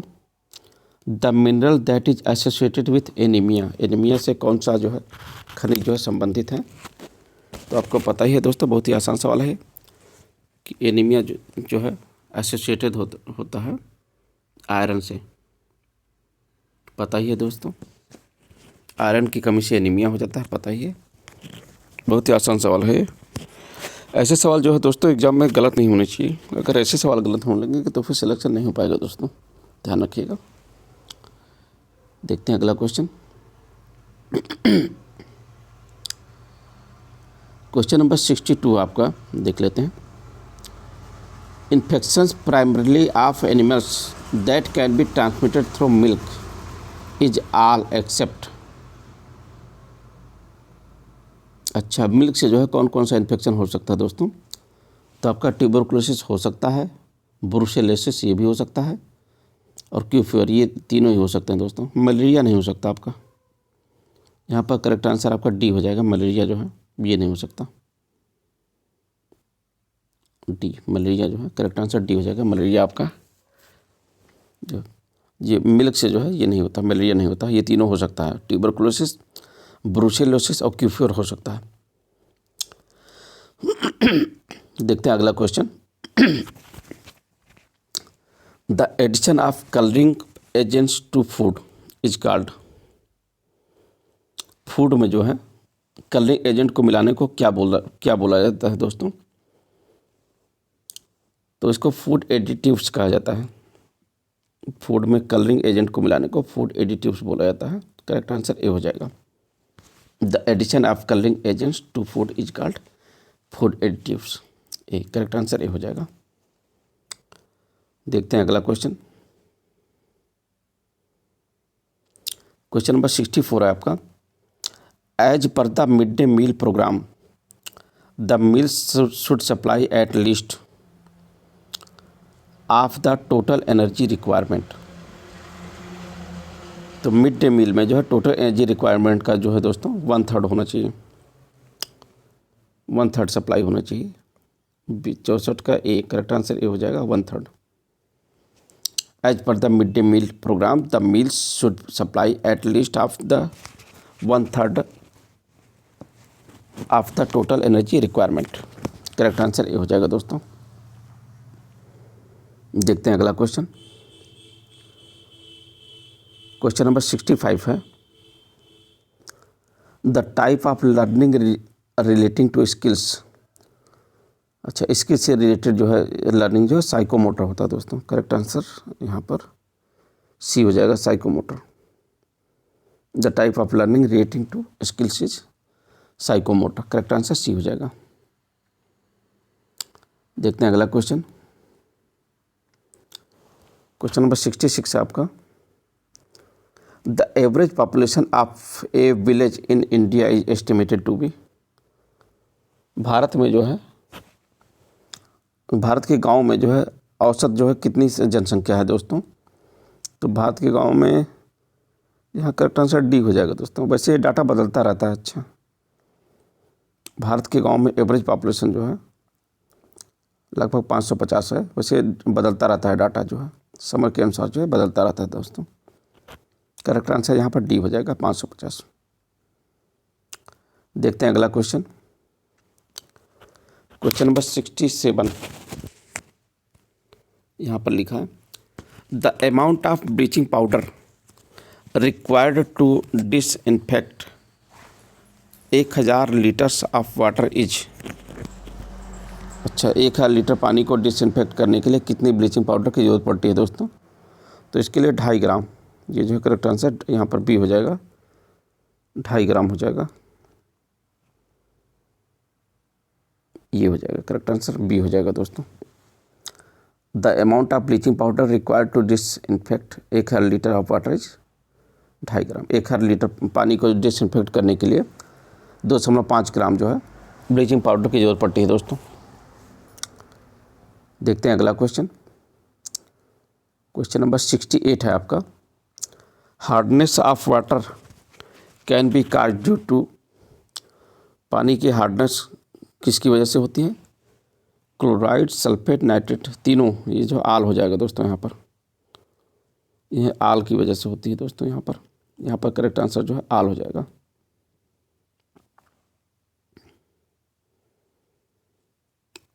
यहाँ पर करेक्ट आंसर आल, ये जो है क्लोराइड, सल्फेट और नाइट्रेट तीनों की वजह से होता है। Hardness of water can be cause due to chloride, sulphate और नाइट्रेट तीनों की वजह से होता है दोस्तों। देखते हैं अगला क्वेश्चन।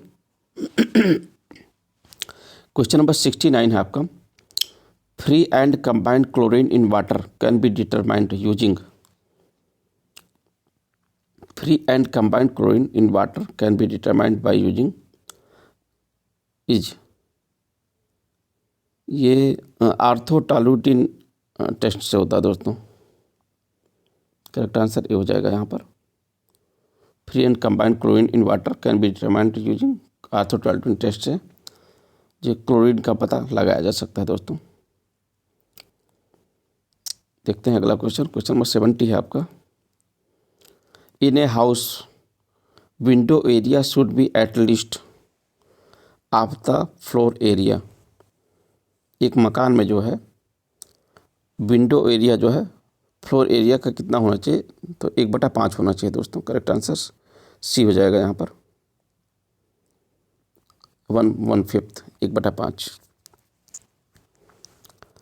क्वेश्चन नंबर 71 है आपका, overcrowding is said to exist if number of person over 9 years of age, not husband and wife of opposite sexes are obliged to। अच्छा, ओवर क्राउडिंग किसको कहा जाएगा? अगर 9 साल से ज़्यादा 2 लोग हैं जो कि हस्बैंड वाइफ नहीं हैं, अपोजिट सेक्स के हैं,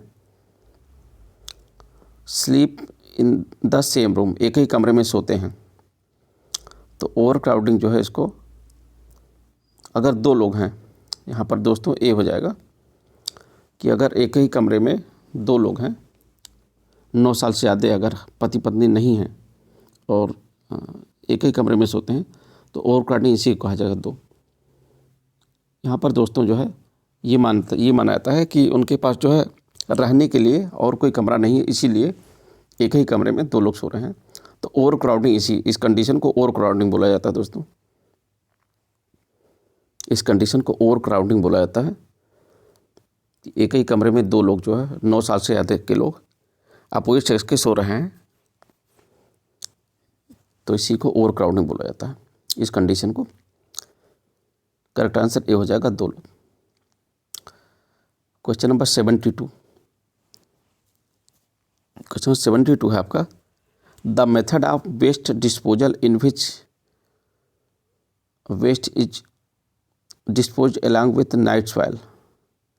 अच्छा, the method of waste disposal in which waste is dispose along with night soil, इसको कंपोस्टिंग बोला जाता है दोस्तों। नाइट सॉइल में आपका ह्यूमन वेस्ट भी होता है, इस चीज़ को कंपोस्टिंग बोला जाता है। करेक्ट आंसर सी होगा। और नाइट सॉइल जो है आपका ह्यूमन वेस्ट जो है वही, उसी को नाइट सॉइल बोला जाता है दोस्तों। Question number 73, the mosquito which Lay's it's eggs on the leaves of certain aquatic plant पर, कौन सा मच्छर जो है ये एक्वेटिक प्लांट पर जो है, जली पौधों पर जो है अपने अंडे देता है? तो ये मेंशोनिया मॉस्किटो जो है, ये करेक्ट आंसर सी हो जाएगा यहाँ पर। मेंशोनिया मॉस्किटो जो है अपने अंडे जो है ये एक्वेटिक प्लांट की पत्तियों पर देता है दोस्तों। करेक्ट आंसर सी हो जाएगा यहाँ पर। और अभी हमने बताया ही थोड़ी देर पहले कि मेंशोनिया जो है ये ब्रूजियन फाइलेरियासिस इसका वेक्टर है दोस्तों, इसी को फैलाता है, ये ब्रूजियन फाइलेरियासिस को फैलाता है ये मेंशोनिया मच्छर। ठीक, देखते हैं अगला क्वेश्चन। क्वेश्चन नंबर 74 है आपका, द टाइगर मॉस्किटो इज, ये भी रिपीटेड सवाल है दोस्तों, कई बार एग्जाम में आ चुका है कि टाइगर मॉस्किटो जो है किसको कहा जाता है? तो टाइगर मॉस्किटो जो है आपका एडीज मॉस्किटो को कहा जाता है दोस्तों। एडीज मॉस्किटो को टाइगर मॉस्किटो भी बोला जाता है। करेक्ट आंसर सी हो जाएगा। इनको टाइगर क्यों बोला जाता है दोस्तों? क्योंकि इनकी जो शरीर पे जो है टाइगर की तरह जो काली और सफ़ेद पट्टी होती है, धारीदार जो है पट्टी होती है इनके शरीर पर जो है काली सफ़ेद, इसीलिए इनको एडीज मॉस्किटो को ही टाइगर मॉस्किटो भी बोला जाता है दोस्तों। करेक्ट आंसर सी हो जाएगा यहाँ पर 74 का सी एडीज। ये रिपीटेड सवाल है, कई बार एग्जाम में आ चुका है दोस्तों। क्वेश्चन नंबर 75 देखते हैं। Biological control of mosquitoes is by using mineral oil, fishes, insecticides all. दोस्तों ध्यान दीजिए कि यहाँ पर बायोलॉजिकल कंट्रोल शब्द का इस्तेमाल हो रहा है, तो इसके लिए करेक्ट आंसर बी होगा। यहाँ पर फिशेस, यहाँ पर करेक्ट आंसर बी ही होगा, ये फिशेज। दोस्तों ध्यान दें कि यहाँ पर बायोलॉजिकल कंट्रोल है, इसलिए करेक्ट आंसर बी होगा, फिशेज होगा। अगर बायोलॉजिकल कंट्रोल नहीं होता, केवल control of mosquito is by using, तब मिनरल ऑयल और फिशेज और इंसेक्टिसाइड तीनों होता, तब आल हो जाता करेक्ट आंसर। लेकिन यहाँ पर बायोलॉजिकल शब्द दिया है, इसलिए करेक्ट आंसर बी हो जाएगा, फिशेज होगा। ठीक है, तो मच्छरों का जो बायोलॉजिकल कंट्रोल जो है किससे होता है? मछलियों से होता है। एक मछली होती है दोस्तों गैम्ब्यूसिया एफिनिस। ये गैम्ब्यूसिया एफिनिस मछली जो है ये मच्छरों के लार्वा को खाती है दोस्तों, इसीलिए बायोलॉजिकल कंट्रोल करती है। यहाँ पर बायोलॉजिकल कंट्रोल जो है फिशेज से होता है। अगर केवल कंट्रोल ऑफ मॉस्किटोज होता तब आल हो जाता। कंट्रोल ऑफ मॉस्किटो जो है सभी से होता है, मिनरल ऑयल से भी होता है, फिशेज से भी होता है, इंसेक्टिसाइड से भी होता है, लेकिन यहाँ पर करेक्ट आंसर बी होगा दोस्तों। देखते हैं अगला question. Question number 76। Question number 76 आपका लिंडेन इज ए, तो लिंडेन जो है आपका वही उसी BHC को ही कई लोग बोलते हैं, बेंजीन हेक्साक्लोराइड को ही लिंडेन बोलते हैं कई लोग। BHC जो है आपका बेंजीन हेक्साक्लोराइड, इसी को BHC बोला जाता है, इसी को लिंडेन बोलते हैं। BHC जो है बेंजीन हेक्साक्लोराइड जो है वो कीटनाशक होता है दोस्तों, इंसेक्टिसाइड। ऑप्शन ए में दिया है दोस्तों DDT।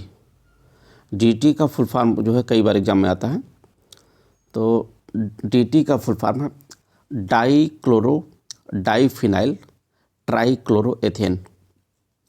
एक बार फिर से बताते हैं, DDT का फुल फॉर्म है डाईक्लोरो डाईफिनाइल ट्राईक्लोरोएथेन, DDT। DDT भी आपका जो है दोस्तों एक इंसेक्टिसाइड, वो भी कीटनाशक होता है। देखते हैं अगला क्वेश्चन। क्वेश्चन नंबर 77 है आपका, zinc phosphide is an efficient. Zinc phosphide जो आपका रोडेंटिसाइड होता है दोस्तों, कृंतकनाशी, इसको कृंतकनाशी हिंदी में बोला जाता है। जिंक फास्फाइड जो है चूहों को मारने के लिए यही इस्तेमाल होता है दोस्तों। चूहा मारने वाली दवाओं में जिंक फास्फाइड मिला होता है। रोडेंटिसाइड, रोडेंट आपका जो है चूहा और गिलहरी, ये सब रोडेंट होते हैं। जिंक फास्फाइड जो है रोडेंटिसाइड होता है, कृंतकनाशी होता है। चूहों को मारने के लिए जिंक फास्फाइड ही मिलाया जाता है। क्वेश्चन नंबर 78 आपका, क्वेश्चन नंबर 78 है आपका, bird flu is caused bye. तो बर्ड फ्लू जो है आपको पता ही होगा दोस्तों, बर्ड फ्लू आपका वायरस से होता है। यहाँ पर ये देखिए करेक्ट आंसर ये हो जाएगा, बर्ड फ्लू जो है वायरस से होता है। यहाँ पर दोस्तों पूछ सकता है अगला सवाल कि बर्ड फ्लू किस वायरस से होता है, ये भी पूछ सकता है। तो बर्ड फ्लू आपका H5N1 वायरस से होता है। बर्ड फ्लू जो है, bird flu is caused bye H5N1 virus. ठीक, जानिएगा, आगे ये भी सवाल आ सकता है कि bird flu is caused by which virus, H5N1 virus. देखते हैं अगला क्वेश्चन। क्वेश्चन नंबर 79 है आपका, the normal human body contains. बहुत ही अच्छा सवाल है दोस्तों, सबको पता होना चाहिए, नॉर्मल ह्यूमन बॉडी में 46 क्रोमोसोम होते हैं दोस्तों। करेक्ट आंसर जो है यहाँ पर डी हो जाएगा। नॉर्मल ह्यूमन बॉडी में 46 क्रोमोसोम होते हैं, यानी कि 23 जोड़ी। नॉर्मल ह्यूमन बॉडी में 46 क्रोमोसोम्स होते हैं, यानी कि 23 जोड़ी क्रोमोसोम्स होते हैं। इसमें से जो है दोस्तों 44 क्रोमोसोम यानी कि 22 जोड़ी क्रोमोसोम को ऑटोसोम कहा जाता है। ये देखने में एक जैसे होते हैं। 44 क्रोमोसोम्स यानी कि 22 जोड़ी क्रोमोसोम्स ऑटोसोम्स कहलाते हैं, देखने में एक जैसे होते हैं। और जो 23वां जोड़ा होता है उसी को सेक्स क्रोमोसोम कहा जाता है दोस्तों। 23वां जोड़ा जो है सेक्स क्रोमोसोम होता है। यही 23वां जोड़ा ही डिसाइड करता है कि बेबी जो है आपका मेल होगा कि फीमेल होगा। 23वां जोड़ा ही आपका डिसाइड करता है, सेक्स क्रोमोसोम डिसाइड करता है कि बेबी मेल होगा कि फीमेल होगा, 23वां जोड़ा। बाकी 22 जोड़े सेम होते हैं, ऑटोसोम बोला जाता है उन्हें। 23वें जोड़े को सेक्स क्रोमोसोम बोला जाता है दोस्तों, ध्यान रखिएगा। बहुत ही अच्छा सवाल है। देखते हैं अगला question. Question number 80। Among the blood groups the blood group considered as the universal donor. ये हमने एक लैब टेक्नीशियन का एक क्वेश्चन पेपर अपलोड किया है दोस्तों अपने आप इस पे यूट्यूब चैनल पर। उसमें भी ये सवाल आया हुआ है। ये वैसे भी बहुत रिपीटेड सवाल है दोस्तों। ऐसे सवाल गलत नहीं होने चाहिए दोस्तों एग्जाम में। तो कौन सा यूनिवर्सल डोनर होता है? ब्लड ग्रुप ओ ग्रुप होता है, पता ही होगा आपको। यहाँ पर दोस्तों आता है एग्जाम में कि ब्लड ग्रुप की खोज किसने की थी। तो ब्लड ग्रुप की खोज करने वाले साइंटिस्ट थे Karl Landsteiner and Wiener. दो लोग थे, कार्ल लैंड स्टीनर और उनके एक शिष्य थे, उनका नाम वीनर था। तो कार्ल लैंड स्टीनर और उनके शिष्य वीनर ने मिलकर जो है ब्लड ग्रुप की खोज की थी दोस्तों। यहाँ पर इस क्वेश्चन का आंसर जो है यूनिवर्सल डोनर जो है ओ ग्रुप होता है आपका। और यूनिवर्सल रेसिपिएंट जो है आपका ए बी ग्रुप होता है दोस्तों। ये भी आता है एग्जाम में कि यूनिवर्सल रेसिपिएंट कौन सा ब्लड ग्रुप होता है। तो यूनिवर्सल रेसिपिएंट ए बी होता है और यूनिवर्सल डोनर ओ ग्रुप होता है। याद रखिएगा हमेशा। आगे देखते हैं। The sex chromosome composition of X0 is related to. अच्छा, ये सेक्स क्रोमोसोम जो है X0 जो है किसका होता है? XO भी कह सकते हैं इसको। ये टर्नर सिंड्रोम में होता है दोस्तों। क्वेश्चन नंबर 81 का ये जो है टर्नर सिंड्रोम हो जाएगा। टर्नर सिंड्रोम जो केवल फीमेल में होता है दोस्तों, मेल में नहीं होता, केवल फीमेल में ही पाया जाता है।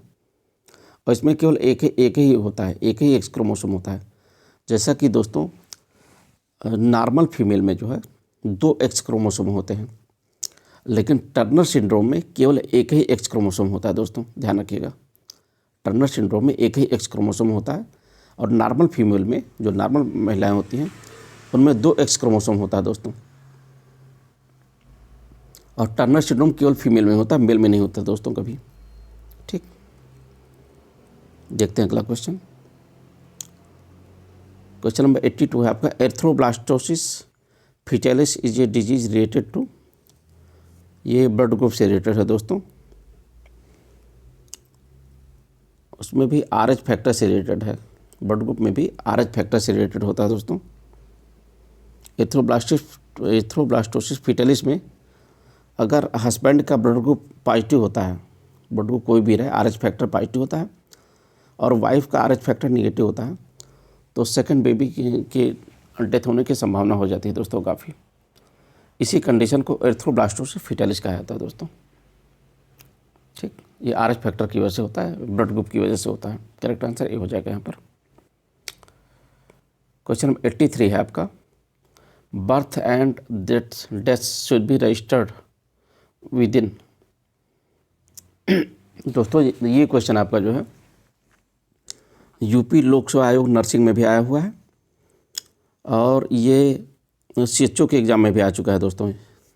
ये क्वेश्चन जो है रिपीटेड सवाल है, बहुत ही अच्छा सवाल भी है कि बर्थ एंड डेथ जो है रजिस्ट्रेशन कब तक हो जाना चाहिए।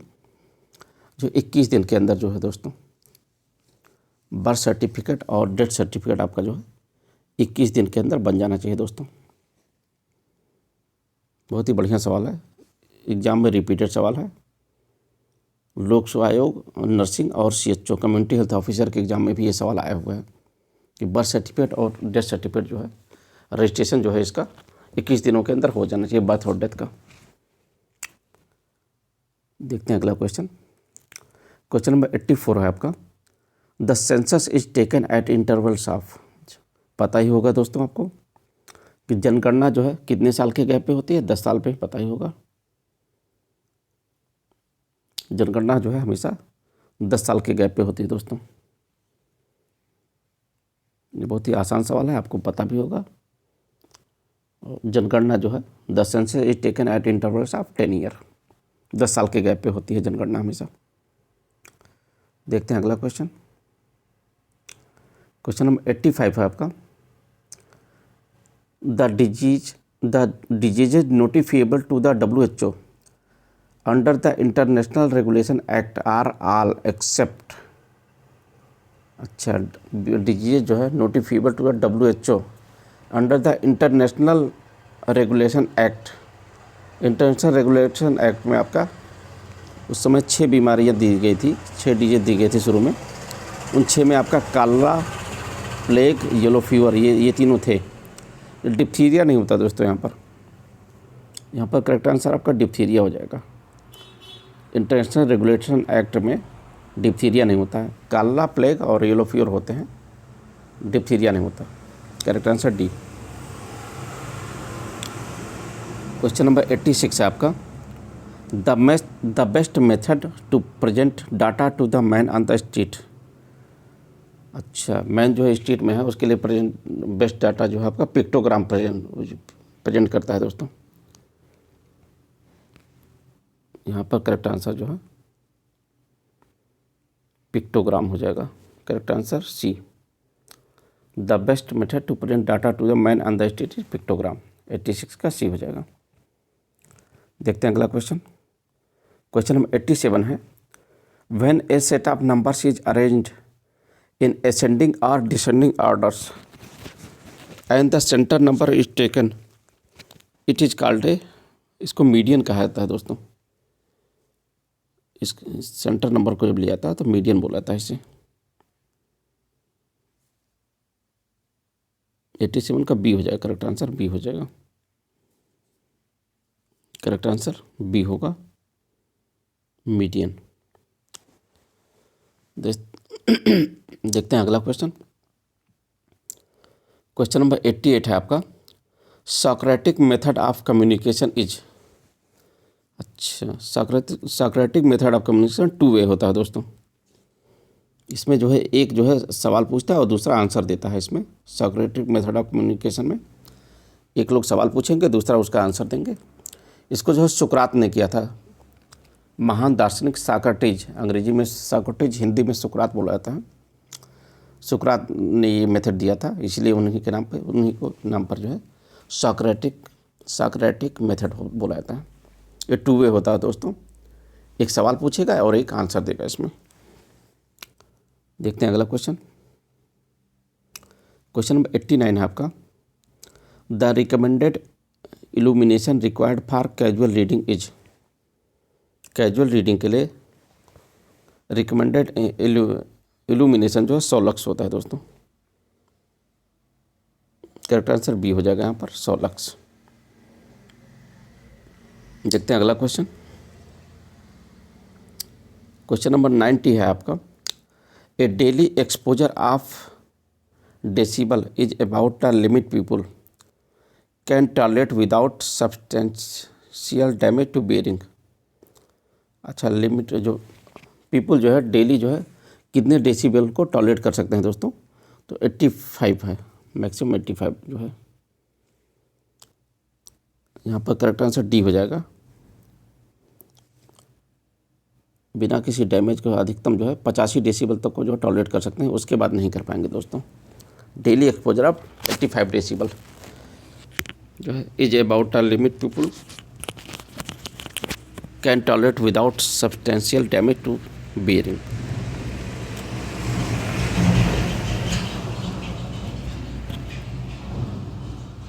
क्वेश्चन नंबर, देखते हैं अगला क्वेश्चन नंबर 91। क्वेश्चन नंबर 91 है आपका, the best method that can be use to teach mothers on how to use oral rehydration solution. अच्छा, मदर को हम कैसे सिखा सकते हैं? सबसे आसान तरीका जो है, सबसे अच्छा तरीका जो है कि ओरल रिहाइड्रेशन सोल्यूशन का इस्तेमाल कैसे करना है, तो इसके लिए डिमॉन्स्ट्रेशन सबसे अच्छा है दोस्तों। सबसे अच्छा मेथड जो है डिमॉन्स्ट्रेशन है आपका।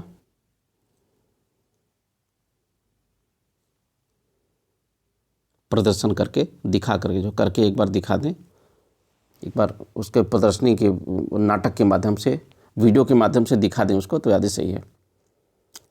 तो डिमॉन्स्ट्रेशन जो है बेस्ट मेथड जो है डिमॉन्स्ट्रेशन ही होगा। और ये ओरल रिहाइड्रेशन सोल्यूशन आपका जो डिहाइड्रेशन को रोकने के लिए होता है दोस्तों, पता ही होगा आपको। ओरल रिहाइड्रेशन सोल्यूशन जो है डिहाइड्रेशन को कंट्रोल करने के लिए होता है। देखते हैं अगला क्वेश्चन। क्वेश्चन नंबर 92 है आपका। Message in A poster created for health education should be. Health education के लिए जो पोस्टर जो बना होना चाहिए, कैसा होना चाहिए जो है दोस्तों, ये शार्ट होना चाहिए, सिंपल भी होना चाहिए और डायरेक्ट भी होना चाहिए। आल of the. Correct answer D हो जाएगा इसमें, आल। करेक्ट आंसर डी हो जाएगा, यहाँ पर आल होना चाहिए। ये देखिए आल ऑफ द, ये करेक्ट आंसर डी होना है। एक पोस्टर पर जो हेल्थ एजुकेशन के लिए जो बना होना चाहिए मैसेज जो है, वो शार्ट भी होना चाहिए, सिंपल भी होना चाहिए और डायरेक्ट भी होना चाहिए। तो करेक्ट आंसर डी हो जाएगा, आल। देखते हैं अगला क्वेश्चन। क्वेश्चन नंबर 93 आपका। Resource for health planning are. Health planning के रिसोर्स आपको पता ही है दोस्तों। मैन पावर की ज़रूरत पड़ेगी, मनी की भी ज़रूरत है, मटेरियल की भी ज़रूरत है, आल। करेक्ट आंसर डी हो जाएगा, आल हो जाएगा आपका। ये रिसोर्स फॉर हेल्थ प्लानिंग जो है मैन पावर, मनी, मटेरियल तीनों ही रहेगा आपका, तो आल हो जाएगा यहाँ पर। Correct answer D. देखते हैं अगला क्वेश्चन। क्वेश्चन नंबर 94 है आपका। The committee that visualise the development of primary health centre. Primary health centre की विजुलाइजेशन के लिए कौन सी कमेटी बनाई गई थी?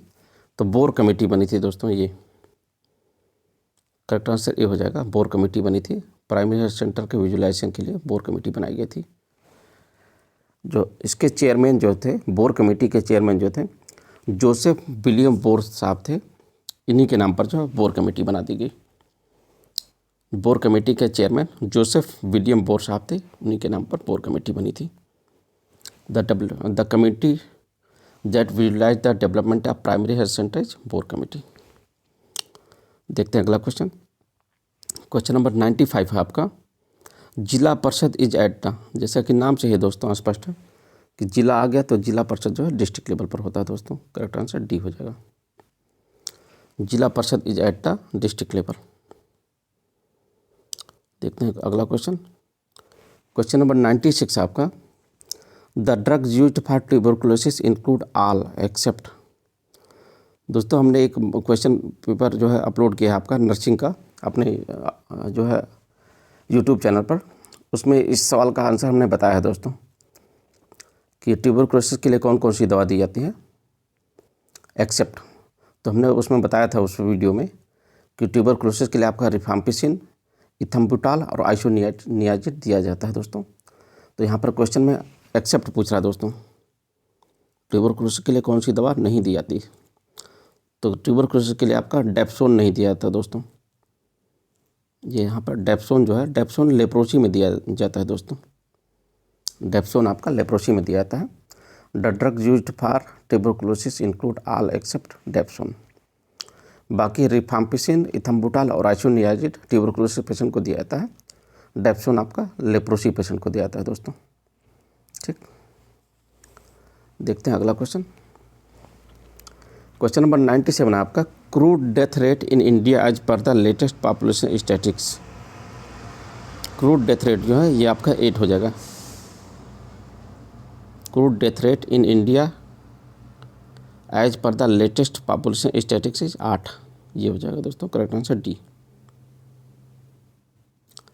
8 डेथ्स जो है पर 1000 पॉपुलेशन जो है ये क्रूड डेथ रेट जो है होता है 8 डेथ रेट पर 1000 पॉपुलेशन इस समय है। लेटेस्ट पॉपुलेशन स्टैटिस्टिक्स के अनुसार यही है दोस्तों। देखते हैं अगला क्वेश्चन। क्वेश्चन नंबर 98 है आपका। Infant mortality rate in Kerala is about जो है पर लाइव बर्थ। तो ये जो है दोस्तों अभी सन 2020 में जो है 7 था फिलहाल। इन्फेंट मॉर्टेलिटी रेट जो है केरला में जो है 7 पर 1000 लाइव बर्थ था। तो फिलहाल इसमें ऑप्शन में तो 14 दिया है कम से कम, तो यहाँ पर ऑप्शन में तो 14 माना जाएगा, लेकिन इस समय जो 7 है दोस्तों। ये डाटा चेंज होता रहता है एक्चुअल में, ये सब डाटा जो है बदलते रहते हैं। तो जब क्वेश्चन पेपर जब बना होगा तो उस समय 14 रहा होगा आंसर। तो इस समय जो है infant mortality rate in Kerala is about जो है ये 7 है। अभी लेटेस्ट में 7 है, 2020 के अकॉर्डिंग जो है 7 है। Infant mortality rate in Kerala is about 7 पर 1000 लाइव बर्थ। ठीक, यहाँ पर करेक्ट आंसर डी हो जाएगा दोस्तों फिलहाल। देखते हैं अगला क्वेश्चन। क्वेश्चन नंबर 99 है आपका। Sex ratio in Kerala is. ये सभी डाटा जो है दोस्तों बदलते रहते हैं समय के अनुसार जो है। केरला में सेक्स रेशियो जो है कितना है? तो सेक्स रेशियो केरला में जो है अभी उसमें लेटेस्ट में तो 1084 था दोस्तों। इसमें फ़िलहाल 1084 तो है नहीं, तो 1084 के सबसे करीब यहाँ पर डी है फिलहाल। यहाँ पर 1058 ही कर देंगे। तो सेक्स रेशियो इस समय जो केरला में जो है 1084 पर 1000 मेल्स है इस समय दोस्तों। लेटेस्ट में आपका यही है 1084 पर 1000 मेल। अगला क्वेश्चन देखते हैं। अगला क्वेश्चन नंबर 100 है आपका। As per the ICDS scheme and anganwadi worker is mean to be there for every. अच्छा, ICDS स्कीम के तहत जो है आंगनबाड़ी वर्कर जो है आंगनबाड़ी कार्यकर्ता कितनी होनी चाहिए, कितने पॉपुलेशन पर होनी चाहिए दोस्तों? तो 1000 पॉपुलेशन पर होनी चाहिए। यहाँ पर करेक्ट आंसर जो है डी हो जाएगा दोस्तों। करेक्ट आंसर यहाँ पर डी हो जाएगा कि 1000 पॉपुलेशन पर जो है दोस्तों आंगनबाड़ी कार्यकर्ता होनी चाहिए। As per the ICDS scheme and anganwadi worker is mean to be there for every 1000 population. Correct answer D हो जाएगा यहाँ पर, बी हो जाएगा। 1000 पॉपुलेशन पर 1000 पॉपुलेशन पर एक आंगनबाड़ी वर्कर होनी चाहिए दोस्तों। ठीक, तो दोस्तों हमने इस वीडियो में 100 क्वेश्चन को कवर कर लिया दोस्तों, और पेपर अच्छा था दोस्तों। ये क्वेश्चन पेपर कहने के लिए बेशक जो है आपका हेल्थ इंस्पेक्टर का है, बट इसमें जो है आपके सवाल जो है आपके नर्सिंग के भी थे, लैब के भी थे। तो ये सवाल जो है दोस्तों आपके नर्सिंग के लिए भी महत्वपूर्ण है, चाहे वो BSc नर्सिंग हो चाहे GNM हो। ANM के लिए भी काफ़ी सवाल थे इसमें, और लैब टेक्नीशियन के भी कुछ सवाल आए थे दोस्तों। काउंसलर के भी कुछ सवाल आए थे, काउंसलर पोस्ट के लिए भी आए थे कुछ सवाल, और BSW के लिए भी आए थे, बेसिक हेल्थ वर्कर के भी सवाल हैं इसमें। तो दोस्तों इस क्वेश्चन पेपर में आपके जो है कई तरह के क्वेश्चन हैं जो कई परीक्षाओं में जो है मदद करेंगे आपकी। परीक्षा का लेवल अच्छा था दोस्तों, मतलब एक ठीक पेपर बना था, इसमें कोई शक नहीं। और दोस्तों आपको ये जानकारी हमारी अच्छी लगी हो इस वीडियो से, तो हमारे चैनल को सब्सक्राइब कर दीजिएगा और वीडियो को शेयर करिएगा दोस्तों। अगर आपने इस वीडियो से कुछ नया जाना है, हमने इस वीडियो से कुछ नया बताने की कोशिश की है, बेहतर कोशिश की है अपने स्तर से। अगर आपने कुछ नया सीखा है, कुछ नया जाना है दोस्तों, तो चैनल को सब्सक्राइब और शेयर जरूर करिएगा। हम आपके लिए और भी ऐसी वीडियो लाते रहेंगे दोस्तों।